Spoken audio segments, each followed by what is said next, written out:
हाय दोस्तों, स्वागत है आपके अपने चैनल जी के में दोस्तों। और साथ साथ में भक्ति और सूफी आंदोलन के पार्ट 2 में भी आपका बहुत बहुत स्वागत है दोस्तों। भक्ति और सूफी आंदोलन का पार्ट 1 हो चुका है, लिंक डिस्क्रिप्शन में है। और भक्ति और सूफी आंदोलन का आज पार्ट 1 है दोस्तों। कल हमने देखा था नैनार संतों के बारे में, हमने कल पढ़ रहे थे 4 नैनार संतों के बारे में हमने पढ़ लिए थे दोस्तों। आपको चारों बारे समझ में आ गया होगा।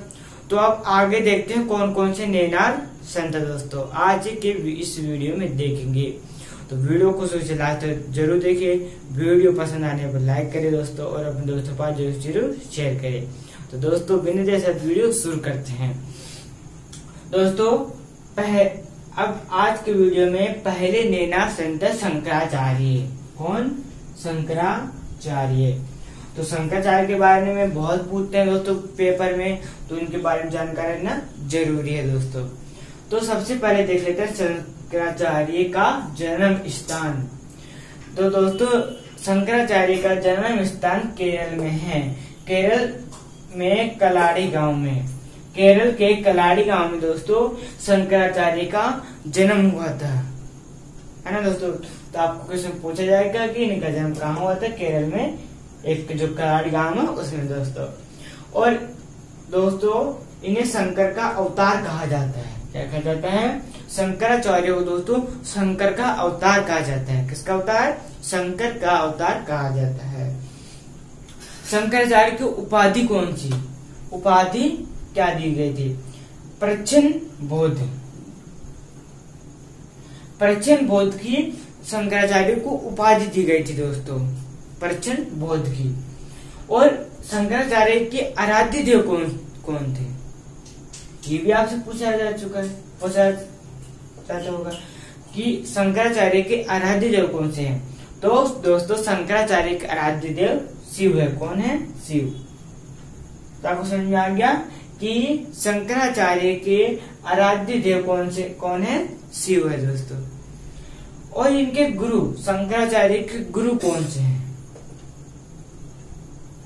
शंकराचार्य के गुरु कौन है? तो दोस्तों शंकराचार्य के जो गुरु है वह है गोविंद योगी। कौन है? गोविंद योगी। कौन है ये? गोविंद योगी दोस्तों ये शंकराचार्य के गुरु है।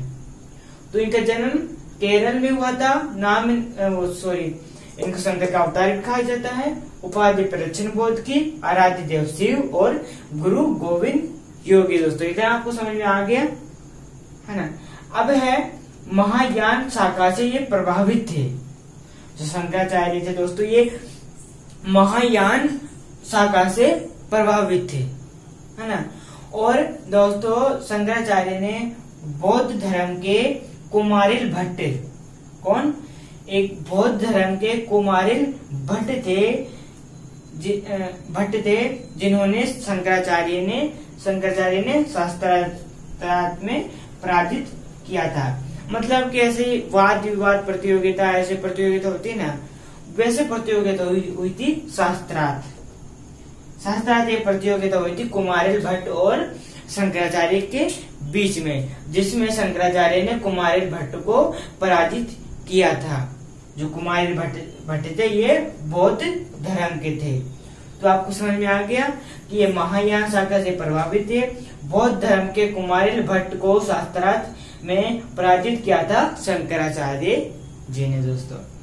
अब है बहुत ही इम्पोर्टेंट टॉपिक, इनके क्वेश्चन पूछे जाते हैं कि शंकराचार्य का मत कौन सा है। ये दोस्तों शंकराचार्य का मत कौन सा है, ये आपको जरूरी है याद रहना। तो शंकराचार्य का मत है अद्वैतवाद। अद्वैतवाद का शंकराचार्य का मत है। अद्वैतवाद का मतलब है आत्मा और परमात्मा एक है। अद्वैतवाद का मतलब दोस्तों कि जो आत्मा है और जो परमात्मा है वह एक है। तो अद्वैतवाद का पूर्ण क्या है? मतलब कि पूर्ण अर्थ क्या है? ब्रह्म तत्व से पृथक जीव तत्व और अजीव तत्व से कोई का अस्तित्व नहीं है, तो ये क्या कहलाता है? ये अद्वैतवाद कहलाता है। अद्वैतवाद का अर्थ क्या है? आत्मा और परमात्मा एक है। इसका पूर्ण अर्थ क्या है? पूरा अर्थ क्या है कि ब्रह्म तत्व से पृथक जीव तत्व और अजीव तत्व का कोई अस्तित्व नहीं है, तो वो क्या कहलाता है? अद्वैतवाद कहलाता है। और दोस्तों शंकराचार्य ने एक वाक्य कहा था कि ब्रह्म सत्य जगत मिथ्या। क्या दिया था? ब्रह्म सत्य जगत मिथ्या का दोस्तों शंकराचार्य ने वाक्य दिया था। तो आपको जितने भी मैंने ये शंकराचार्य के बारे में बताया हूँ आपको समझ में आ गया होगा, मुझे पूरा विश्वास है। तो बहुत सारे क्वेश्चन बनते हैं यहाँ से। पहला, इनका जन्म कहाँ से हुआ? कहाँ हुआ? केरल में कलाड़ी गांव में। इनका किसको शंकराचार्य को किसका अवतार कहा जाता है? शंकर का अवतार कहा जाता है। दूसरी सा क्वेश्चन बनता है, शंकराचार्य की उपाधि को क्या थी? प्रचन्न बोध की। शंकराचार्य के आराध्य देव कौन थे? शिव थे।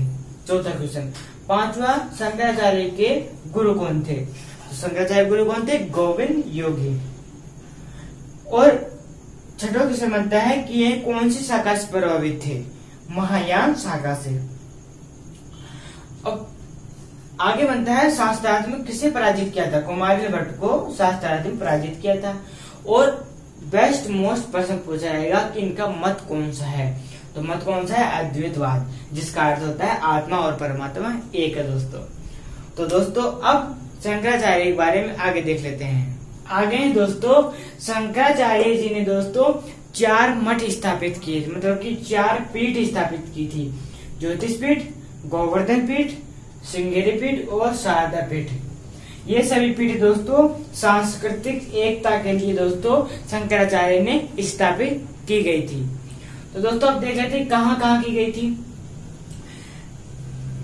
उत्तर में ज्योतिष पीठ है। उत्तर में है दोस्तों ज्योतिष पीठ, जो कि विष्णु को समर्पित है। किसको समर्पित है? विष्णु को समर्पित है दोस्तों। उत्तर में जो ज्योतिष पीठ है वह है बद्रीनाथ उत्तराखंड में। कहा है? बद्रीनाथ उत्तराखंड में दोस्तों ज्योतिष पीठ दोस्तों, जो कि विष्णु को समर्पित है। इधर है गोवर्धन पीठ। कौन सी पीठ? गोवर्धन पीठ। गोवर्धन पीठ दोस्तों जगन्नाथपुरी उड़ीसा में। कहा है? जगन्नाथपुरी, जो कि उड़ीसा में है। गोवर्धन पीठ कहाँ है? उड़ीसा में है, जगन्नाथपुरी में। जो गोवर्धन पीठ है दोस्तों यह है सुभद्रा और बलराम को समर्पित है। किनको समर्पित है? सुभद्रा और बलराम को समर्पित है दोस्तों गोवर्धन पीठ। और इधर है दोस्तों श्रृंगेरी पीठ। श्रृंगेरी पीठ दोस्तों शिव को समर्पित है। किनको समर्पित है?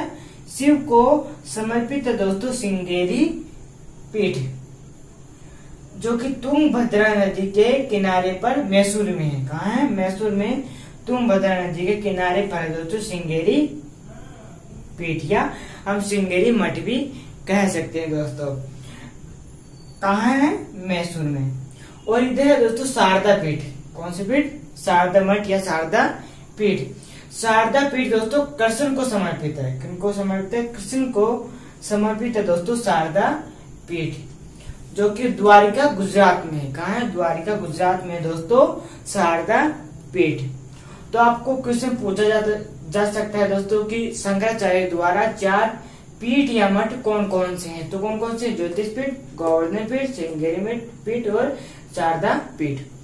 ज्योतिष पीठ बद्रीनाथ उत्तराखंड में है, गोवर्धन पीठ जगन्नाथपुरी उड़ीसा में है, और श्रृंगेरी पीठ शिव को तुंगभद्रा नदी के किनारे मैसूर में है, और शारदा पीठ द्वारिका गुजरात में है। और जो ज्योतिष पीठ है ये विष्णु को समर्पित है, गोवर्धन पीठ सुभद्रा और बलराम को समर्पित है, श्रृंगेरी पीठ शिव को समर्पित है दोस्तों, और शारदा पीठ कृष्ण को समर्पित है। तो ये थी हमारी 4 मठ या 4 पीठ दोस्तों, जो कि शंकराचार्य द्वारा स्थापित की गई थी। किसके लिए? सांस्कृतिक एकता के लिए। अब है शंकराचार्य की रचना। किसकी रचना? शंकराचार्य की रचना। कि शंकराचार्य की रचना कौन कौन सी है? तो विवेक चूड़ामणि, प्रपंच शास्त्र तंत्र, उपदेश शास्त्री और गीता भाष्य। ये सभी क्या है? ये सभी शंकराचार्य की रचना है। विवेक चूड़ामणि, प्रपंच शास्त्र तंत्र, उपदेश शास्त्री और गीता भाष्य। और जो ये सभी जो रचनाएं लिखी गई है दोस्तों शंकराचार्य द्वारा, ये संस्कृत भाषा में है। कौन सी भाषा में है? संस्कृत भाषा में है दोस्तों ये सभी रचनाएं। तो दोस्तों मैंने जितने भी आपको बताया हूँ शंकराचार्य के बारे में, आपको उतना समझ में आ गया होगा दोस्तों। और जो 4 मिनट वो भी समझ में आ गया होगा, और जो शंकराचार्य है वह भी, जो रचना है शंकराचार्य की वह भी समझ में आ गया होगा, मुझे पूरा विश्वास है दोस्तों। तो अब जो दूसरे ने पहला आज का जो सेक्शन है उसका जो पहला नेनासंत शंकराचार्य वो कंप्लीट हो गए हैं। अब जो दूसरा नेनासंत वह भी देख लेते हैं। आगे है दोस्तों रामानुजाचार्य। दूसरे संत है रामानुजाचार्य। रामानुजाचार्य का जन्म दोस्तों पेराम्बुदूर में हुआ था। क्या हुआ था? पेराम्बुदूर तमिलनाडु में दोस्तों रामानुजाचार्य का जन्म हुआ था। कहाँ? पेराम्बुदूर तमिलनाडु में दोस्तों रामानुजाचार्य का जन्म हुआ था। रामानुजाचार्य के आराध्य देव कौन थे? तो दोस्तों रामानुजाचार्य के आराध्य देव थे विष्णु। कौन थे? विष्णु दोस्तों रामानुजाचार्य के आराध्य देव थे। और अगला रामानुजाचार्य के गुरु कौन थे? तो दोस्तों रामानुजाचार्य के गुरु थे यमुनाचार्य और यादव प्रकाश। यमुनाचार्य और दोस्तों यादव प्रकाश दोनों रामानुजाचार्य के गुरु थे। अब रामानुजाचार्य का संप्रदाय। रामानुजाचार्य का संप्रदाय कौन सा है? तो श्री संप्रदाय। श्री संप्रदाय दोस्तों रामानुजाचार्य का संप्रदाय है। अब है रामानुजाचार्य की रचनाएं। क्या? रामानुजाचार्य की रचनाएं दोस्तों। तो श्री भाष्य और वेदांत संग्रह है। श्री भाष्य और वेदांत संग्रह दोस्तों ये दोनों क्या है? ये दोनों रामानुजाचार्य की रचनाएं हैं। कौन सी भाषा में? संस्कृत भाषा में। तो पता चल गया कि रामानुजाचार्य की भाषा कौन सी है? संस्कृत। यहाँ क्वेश्चन बन जाते हैं जैसे रामानुजाचार्य के जन्म पेराम्बुदूर में हुआ। दूसरा क्वेश्चन बनता है यहाँ आराध्य देव कौन थे? रामानुजाचार्य के आराध्य देव कौन है? विष्णु। तीसरा क्वेश्चन बनता है यहाँ रामानुजाचार्य के गुरु कौन थे? यमुनाचार्य और यादव प्रकाश। चौथा क्वेश्चन बनता है रामानुजाचार्य का संप्रदाय कौन से था? श्री संप्रदाय आंसर होगा। छठवा है रचनाएं। रामानुजाचार्य की रचनाएं कौन सी? श्री भाष्य और वेदांत संग्रह। सातवा है क्वेश्चन है रामानुजाचार्य की भाषा कौन सी है? तो वह है संस्कृत दोस्तों। अब है रामानुजाचार्य का मत। क्या? रामानुजाचार्य का मत। रामानुजाचार्य का मत दोस्तों। तो रामानुजाचार्य का मत है विशिष्टाद्वैतवाद। क्या है? विशिष्टाद्वैतवाद। द्वैतवाद क्या है? ये रामानुजाचार्य का मत है ना। जैसा कि हमने अभी देखा विशिष्टवाद क्या है? रामानुजाचार्य का मत है दोस्तों, है ना। अब विशिष्ट द्वैतवाद के अनुसार दोस्तों पर सत्ता के 3 स्तर है। क्या है? पर सत्ता के 3 स्तर। पहला ब्रह्म, दूसरा चित्त और तीसरा उचित। ब्रह्म का मतलब होता है ईश्वर, चित्त का मतलब होता है आत्मा तत्व और उचित का मतलब होता है प्रकृति तत्व। तो प्रसत्ता के 3 स्तर है, ब्रह्म, चित्त और उचित। और जो चित्त और उचित है ये ब्रह्म के विशिष्ट स्वरूप है। क्या है? ब्रह्म के विशिष्ट स्वरूप है चित्त और उचित। ब्रह्म के बिना इनका कोई अस्तित्व नहीं है। ब्रह्म के बिना दोस्तों चित्त और उचित का कोई अस्तित्व नहीं है। तो दोस्तों ये थी हमारी रामानुजाचार्य के बारे में जानकारी। मैंने आपको जितने भी मेरे पास थी रामानुजाचार्य की जानकारी मैंने आपको बता दी हूँ दोस्तों। तो इसका तो रिवाज कर लिए दोस्तों। मत है विशिष्ट द्वैतवाद, पर सत्ता के 3 इस तरह ब्रह्म, चित्त और उचित। चित्त और उचित ब्रह्म के विशिष्ट स्वरूप है और ब्रह्म के बिना इनका कोई अस्तित्व नहीं है दोस्तों। तो ये थी हमारी रामानुजाचार्य के बारे में जानकारी जो कि अब कंप्लीट हो गई है दोस्तों। अब आगे देख लेते हैं। आगे दोस्तों निम्बकाचार्य। कौन? निम्बकाचार्य। निम्बकाचार्य का जो जन्म है वह तेलंगाना में हुआ था। कहाँ हुआ था? निम्बकाचार्य का जो जन्म है दोस्तों, निम्बकाचार्य का जन्म दोस्तों तेलंगाना में हुआ था। निम्बकाचार्य का को दोस्तों सुदर्शन चक्र का अवतार कहते हैं। क्या कहते हैं दोस्तों? निम्बकाचार्य को सुदर्शन चक्र का अवतार कहते हैं। और निम्बकाचार्य का जो जन्म है दोस्तों वह तेलंगाना में हुआ था। अब है दोस्तों निम्बकाचार्य के गुरु कि निम्बकाचार्य के गुरु कौन थे? तो दोस्तों निम्बकाचार्य के गुरु थे नारद। कौन थे? निम्बकाचार्य के गुरु थे नारद। अगला क्वेश्चन है निम्बकाचार्य के आराध्य देव कौन थे? कौन?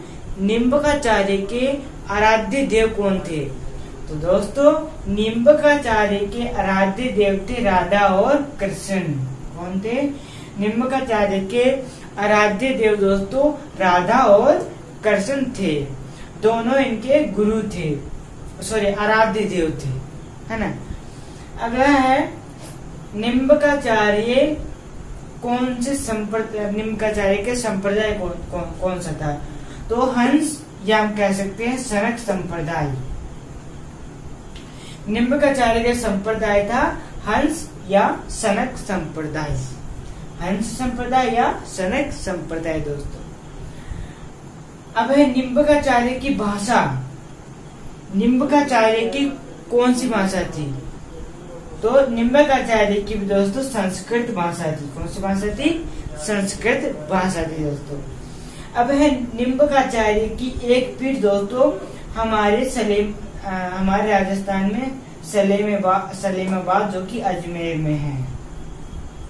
निम्बकाचार्य की एक पीठ दोस्तों सलेमाबाद जो कि अजमेर में है दोस्तों। एक पीठ कहाँ है? एक पीठ अजमेर में भी है जो कि राजस्थान में है दोस्तों। तो निम्बकाचार्य का जन्म कहाँ हुआ? तेलंगाना में। इनको सुदर्शन चक्र का अवतार भी कहते हैं। गुरु थे नारद, आराध्य देव थे राधा और कृष्ण। इनके संप्रदाय था हंस संप्रदाय या सनक संप्रदाय दोस्तों। और इनकी भाषा थी संस्कृत। और इनकी पीठ एक पीठ दोस्तों सलेमाबाद जो कि अजमेर में स्थित है दोस्तों। अब है निम्बकाचार्य का मत। निम्बकाचार्य का मत है दोस्तों द्वैताद्वैत।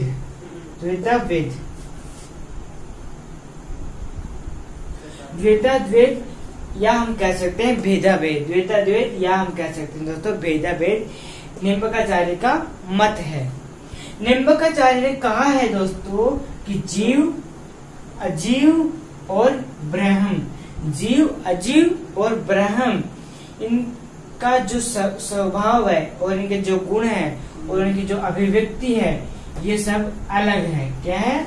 जीव, अजीव और ब्रह्म की जो स्वभाव है, जो गुण है, जो अभिव्यक्ति है, इनकी सभी अलग है दोस्तों, अलग अलग है।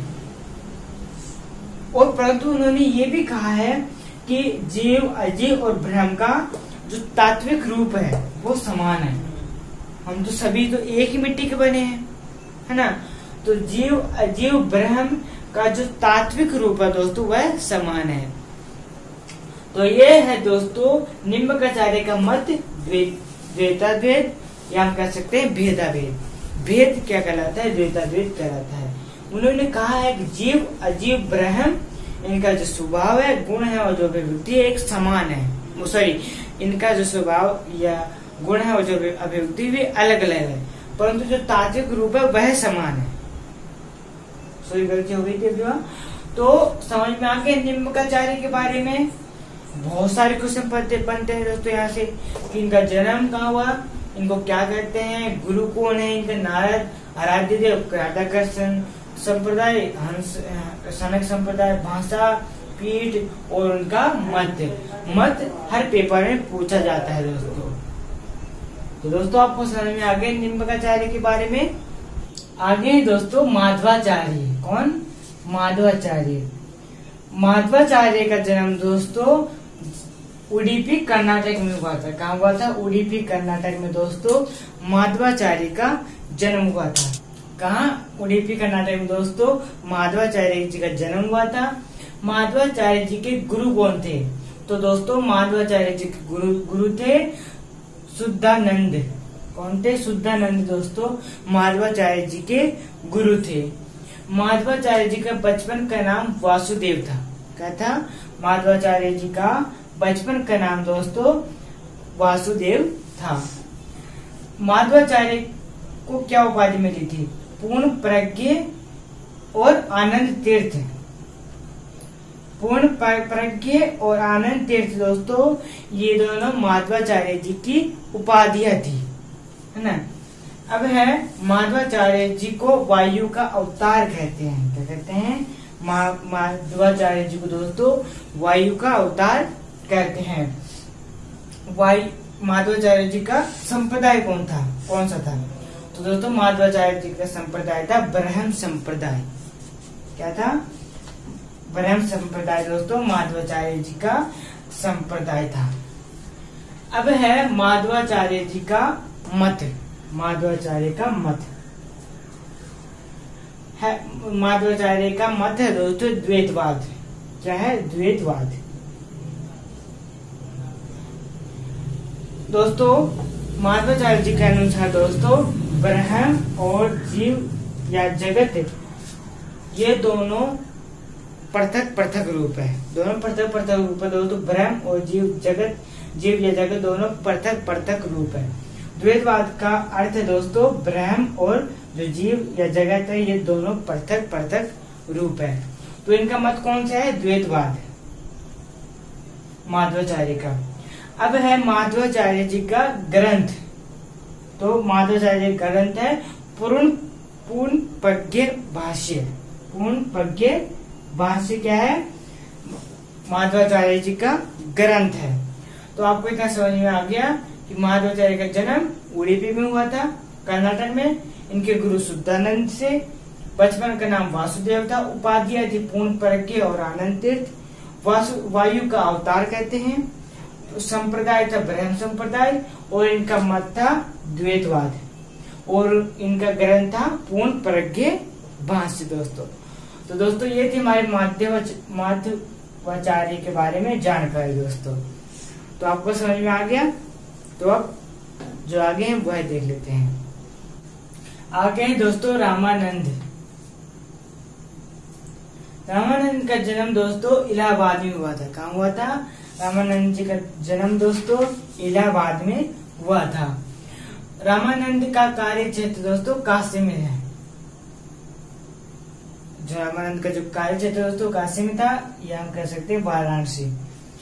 और रामानंद के गुरु थे दोस्तों राघवानंद। राघवानंद दोस्तों रामानंद जी के गुरु थे। कौन? राघवानंद। रामानंद प्रारंभ में दोस्तों श्री संप्रदाय से जुड़े थे। कौन से संप्रदाय से? श्री संप्रदाय से दोस्तों जो रामानंद जी हैं वह प्रारंभ में सबसे पहले श्री संप्रदाय से जुड़े थे। और रामानंद का मत तो दोस्तों रामानंद का मत है विशिष्टाद्वैतवाद। कौन सा मत है? रामानंद का मत है दोस्तों विशिष्टाद्वैतवाद है। अब है आराध्य। रामानंद के आराध्य देव कौन थे?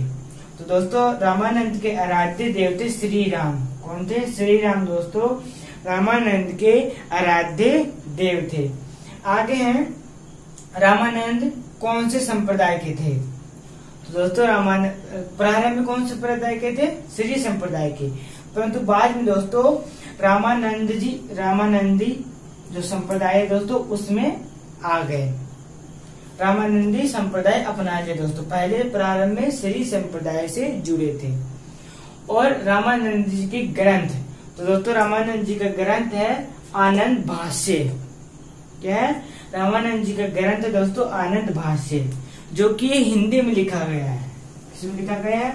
जितने भी अभी हमने पढ़े दोस्तों वो सभी ग्रंथ दोस्तों संस्कृत में लिखे थे, परंतु दोस्तों रामानंद जो ग्रंथ लिखा था आनंद भाष्य वह हिंदी में लिखा गया था, संस्कृत का भाषा का बिल्कुल उपयोग नहीं किया गया था दोस्तों। समझ में आ गया। और यह उत्तर भारत में भक्ति आंदोलन के प्रवर्तक थे। क्या थे? उत्तर भारत में भक्ति आंदोलन के प्रवर्तक थे रामानंद जी। तो आपको इतना समझ में आ गया कि इनका जन्म इलाहाबाद में हुआ था, कार्य क्षेत्र इनका काशी या वाराणसी में था, इनके गुरु थे राघवानंद जी, और इनका प्रारंभ श्री संप्रदाय से जुड़े थे, और इनका मत था विशिष्ट द्वैतवाद, और इनका राज्य देव थे श्री राम, और इनका बाद में संप्रदाय था रामानंदी, और इनका जो ग्रंथ था वह था आनंद भाष्य दोस्तों, जो कि हिंदी भाषा में लिखा गया था। और यह उत्तर भारत में भक्ति आंदोलन के प्रवर्तक थे। अब है रामानंद जी की शिष्य। क्या? रामानंद जी की शिष्य। तो पहले है अंतानंद। अंतानंद ये रामानंद जी के शिष्य दोस्तों, जो कि इन्होंने बाद में संप्रदाय संभाला। जो संप्रदाय दोस्तों रामानंदी, ये दोस्तों अंतानंद ने बाद में संप्रदाय संभाला था।